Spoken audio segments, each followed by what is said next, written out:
Real images of Venus show that something is seriously off with the planet. For decades, Venus was casually dismissed as Earth's evil twin, a planet that started out similar to our own but somehow took a wrong turn. Scientists talked about it with a strange mix of fascination and resignation, as if Venus were already a solved mystery. Thick clouds, runaway greenhouse effect, crushing pressure, extreme heat, end of story. Or so we thought. But when real images of Venus finally began coming back from orbiters, landers, and radar mapping missions, something deeply unsettling became impossible to ignore. These were not just pictures of a hot, dead rock. They were visual clues pointing to a planet whose history, and possibly present, does not behave the way our models say it should. The more clearly we looked at Venus, the more uncomfortable the questions became. The first shock came not from a single image, but from patterns that repeated themselves again and again. Vast regions of Venus appeared geologically young, almost shockingly so. On Earth, young surfaces usually mean one thing: recent activity. Lava flows, tectonic movement, resurfacing events. Yet Venus, according to long-standing theories, was supposed to be mostly geologically dead, a planet that burned itself out billions of years ago. And still, the images told a different story. Smooth plains stretched for thousands of kilometers, with barely a single impact crater. That absence alone was disturbing. In the solar system, craters are timekeepers.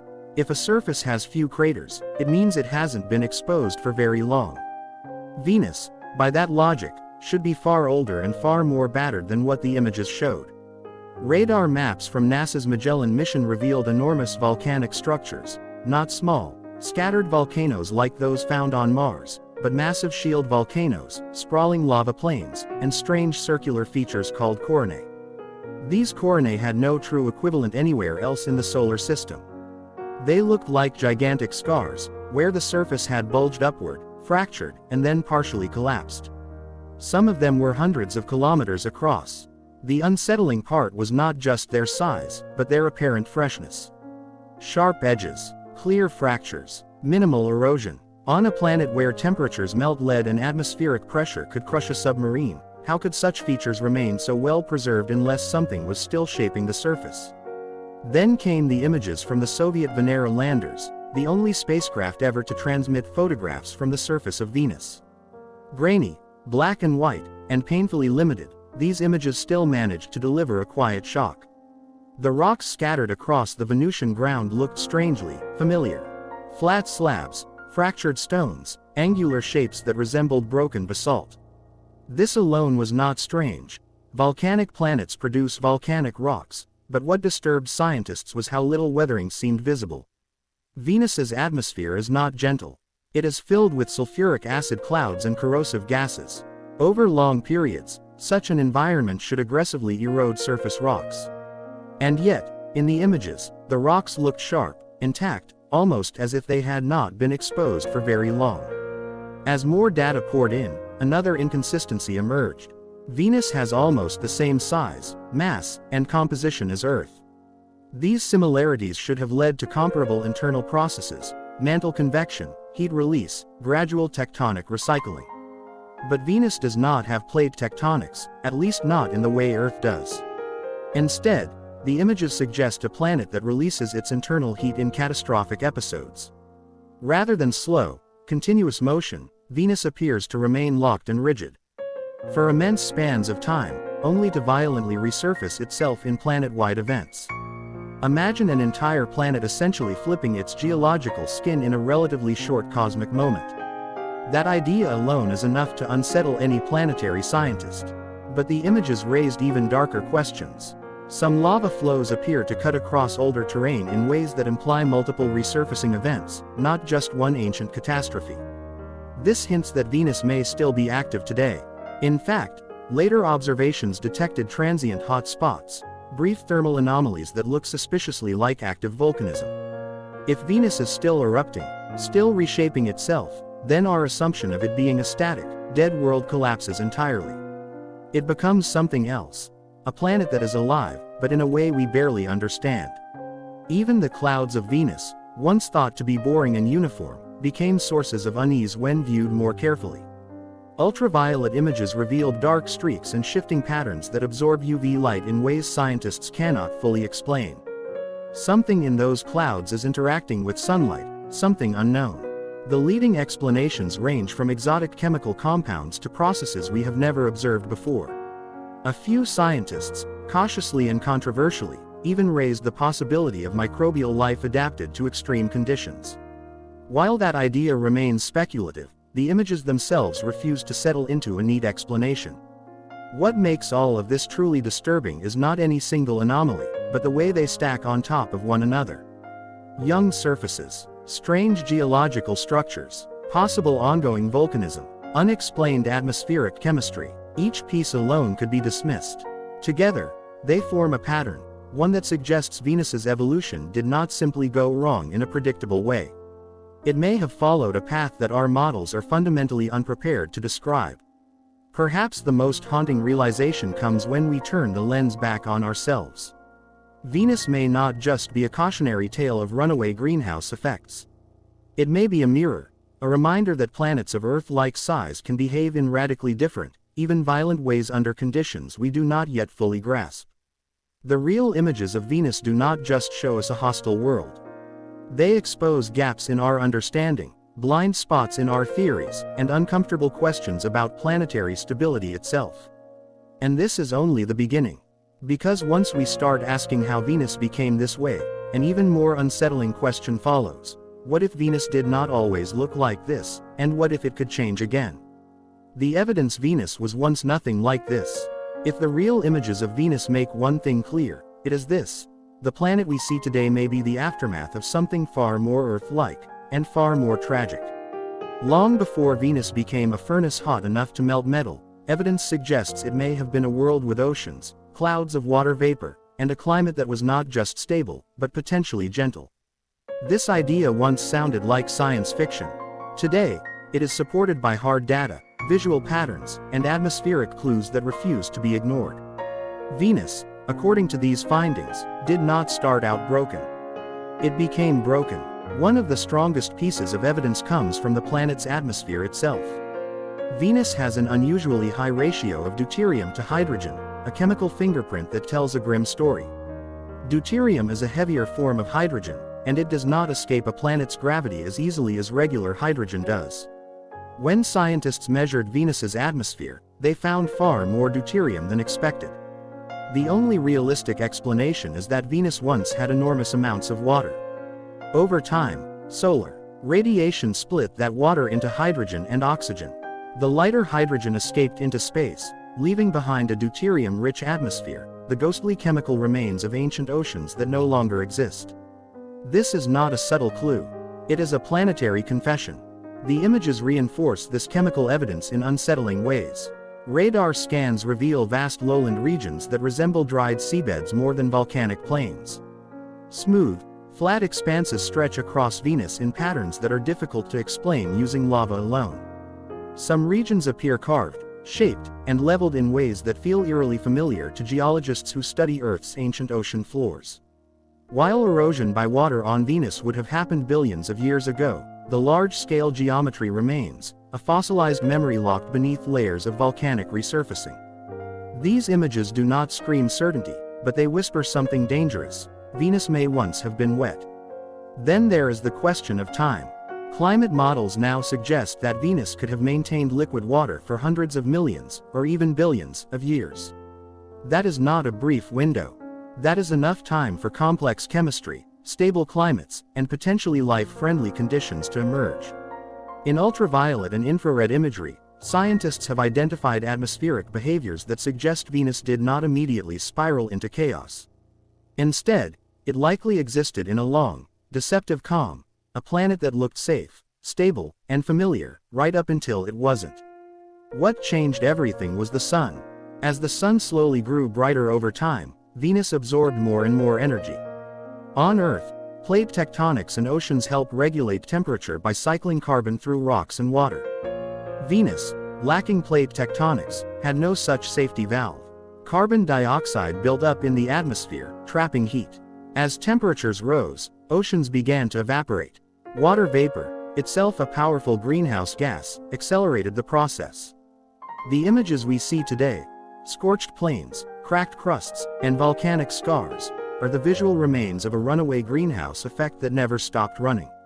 At some point, Venus crossed a line it could never uncross.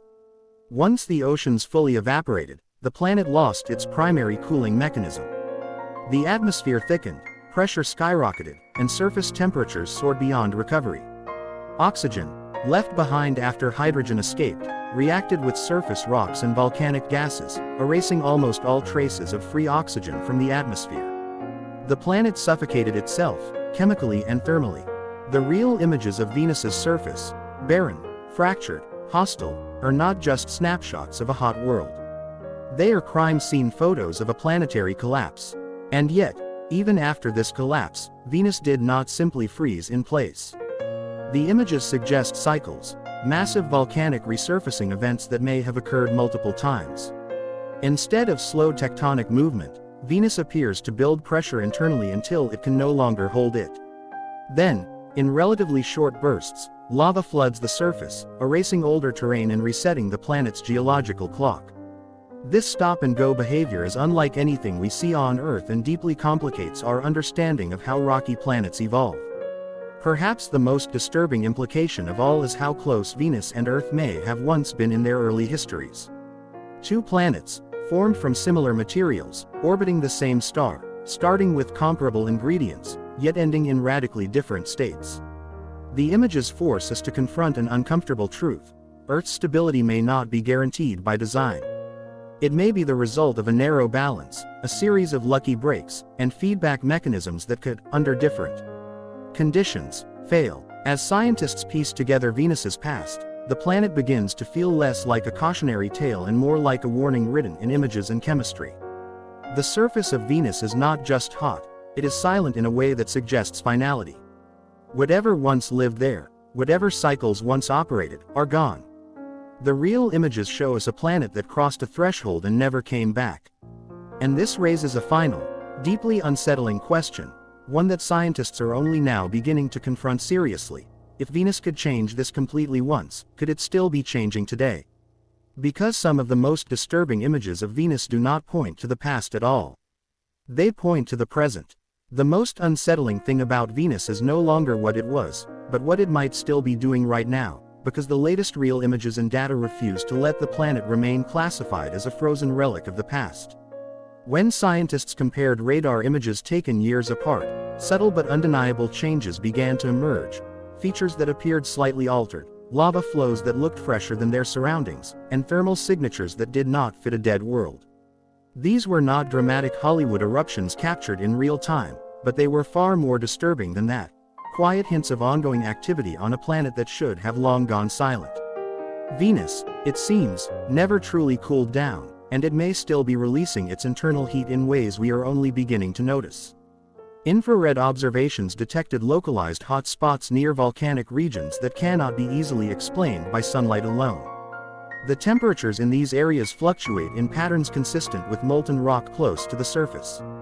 On Earth, such signals would immediately be linked to active volcanism, but for Venus, accepting that conclusion forces a major rethink of planetary evolution. A planet with no plate tectonics, no surface water, and a crushing atmosphere should not still be this dynamic after billions of years. And yet the images do not lie. They suggest a world where volcanic activity may turn on and off, resurfacing regions in pulses rather than in a steady rhythm. This makes Venus not just hostile, but unpredictable. Then there is the atmosphere, which may be the strangest part of all. Real images and spectroscopic data show massive waves rippling through Venus's clouds, stretching across the entire planet. These atmospheric structures behave in ways that challenge fluid dynamics models. Even more unsettling are the mysterious dark streaks seen in ultraviolet light, streaks that absorb radiation at specific wavelengths. Scientists still do not know what causes them. Every proposed chemical explanation feels incomplete, as if something is missing from the equation. The clouds of Venus are not passive. They are active, reactive, and chemically complex, hinting at processes that remain unexplained even after decades of study. The discovery of phosphine in Venus's atmosphere, even though later debated, pushed this discomfort into the mainstream. On Earth, Phosphine is strongly associated with biological processes or industrial activity. While non-biological explanations may exist for Venus, none are fully convincing yet. What matters is not whether life exists in those clouds, but the fact that our current models cannot confidently rule it out. The images of Venus's atmosphere now carry an eerie weight. They show layers that could theoretically support stable chemical cycles, shielded from the planet's hellish surface below. For the first time, Venus is no longer just a dead warning sign. It is a question mark. What makes all of this truly alarming is how much we missed for so long. Venus was right there, closer to Earth than any other planet, and yet its true nature stayed hidden behind clouds and assumptions. The real images stripped away those assumptions one by one. They revealed a planet that may still be reshaping itself, still venting heat, still chemically evolving. A planet that crossed a catastrophic threshold in the past, and may not be done changing yet. This forces scientists to confront a frightening possibility. Planetary collapse is not always a one-time event. It can be a process, unfolding in stages, with long periods of deceptive calm. Future missions to Venus are no longer framed as optional curiosity projects. They are urgent. High-resolution imaging, surface chemistry analysis, and long-duration atmospheric probes are now seen as essential. Not just to understand Venus, but to understand Earth. Because Venus is the only example we have of a near-Earth twin that went catastrophically wrong. Its images are not just pictures of another planet. They are warnings written in rock, cloud, and heat. In the end, what is seriously off with Venus is not just its temperature, or its pressure, or its toxic clouds. What is off is how closely it mirrors a version of Earth that could have existed under slightly different conditions. The real images force us to accept an uncomfortable truth. Planets do not need to explode or drift away to be destroyed. Sometimes, all it takes is imbalance. Venus did not die in a single moment. It burned slowly, quietly, and completely, and the evidence of that slow destruction is still visible, still changing, and still watching us back from just across the cosmic street.